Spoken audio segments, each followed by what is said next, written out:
Elle fait du bien celle-là, pour le coup, parce que c'est un concurrent aussi direct dans la course au top 6. Tu connais notre réponse. Bon, alors voilà, je vais poser une question.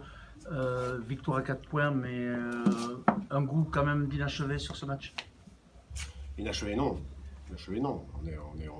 On est déçu, certes, on ne peut pas être fier de ce qu'on a produit, mais c'est l'adversaire aussi, et c'est l'adversaire qui nous a mis en difficulté. C'est un adversaire qui est très accrocheur et qu'on n'a pas su répondre comme il faut. On s'est mis tout seul. On fait une très bonne entame pendant un quart d'heure, on marque cet essai sur le ballon porté, et puis extinction des feux, quoi. Voilà, c'est bien pour ça qu'il y a quand même un petit peu un goût d'inachevé, c'est-à-dire que Non, il n'y a pas de goût d'inachevé puisqu'on gagne. On gagne jamais vite, donc il ne peut pas y avoir ce goût. Si tu perds, il y a ce goût d'inachevé, il y a ce goût de mal fait, il y a ce goût de... Voilà, je suis pas... On n'est pas mécontent quand même malgré tout, malgré la situation. On est très content de gagner ce genre de match.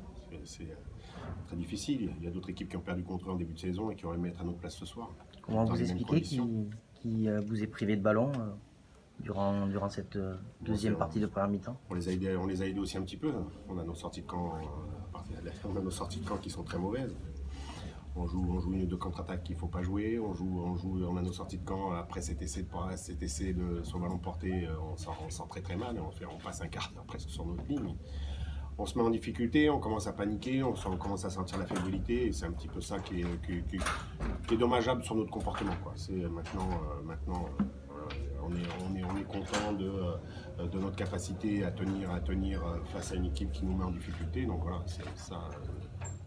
c'est le point positif de la soirée. Grosse défense, c'est l'autre point positif. Oui, alors c'est ce qu'on avait dit aussi, c'était ce qu'on avait... voilà, on sait qu'Angoulême est très accrocheuse et c'est une équipe qui est très forte sur sa défense. Donc on avait demandé aux joueurs d'être au moins à la hauteur de cette équipe sur la défense. Donc oui, je suis totalement d'accord avec toi sur le côté défensif, on a répondu présent. Ouais. Vous n'êtes pas trop consommé dans les règles, voire même pas du tout. Parfois c'était une volonté de... Alors, ce qui est assez paradoxal, c'est qu'on s'est fait beaucoup pénaliser au sol aussi. Donc on a tenu la ligne, on a travaillé fortement. Je pense qu'on s'est j'entendais Adrien Bonotto qui se plaignait aussi, mais on peut, en contrepartie, on peut aussi dire qu'au sol, on s'est fait beaucoup pénaliser, qu'il faut les prendre dans le même sens et que dans les deux sens, voilà, on a fait le boulot, quoi, tout simplement. Le discours à la mi-temps, puisqu'en deuxième mi-temps, quand vous remettez les groupements sur le terrain, on a senti l'équipe fébrile, on a senti que on n'a pas dégagé la sérénité habituelle. C'est que même d'habitude, dans des matchs où on a été un peu dans le dur, comme Vannes ou quoi que ce soit, c'est des matchs où on arrivait dans le vestiaire, où on dégageait quelque chose de plus serein, quoi. On leur a parlé de beaucoup du langage du corps aussi. Il y a des attitudes des fois sur le terrain qui ne trompent pas et que c'est des choses qui, ce soir, ne trompaient pas avant de rentrer au vestiaire déjà.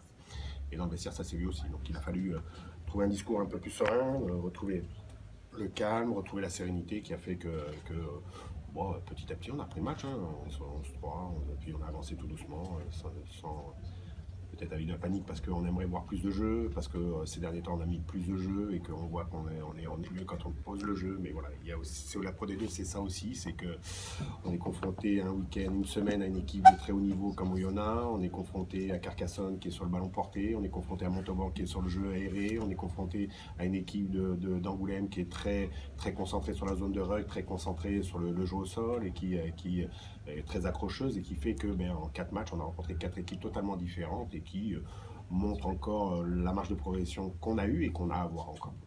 Je reviens sur la défense, mais je crois que vous grattez 2 ballons en première mi-temps, juste after mi-temps, et vraiment vous ne voyez pas vous consommer. C'est en deuxième mi-temps, je pense que vous avez fait oui, plus de fautes. On s'est fait beaucoup plus pénaliser en deuxième mi-temps. On était à la mi-temps à 6 pénalités à 2 contre nous et que eux étaient plus en difficulté.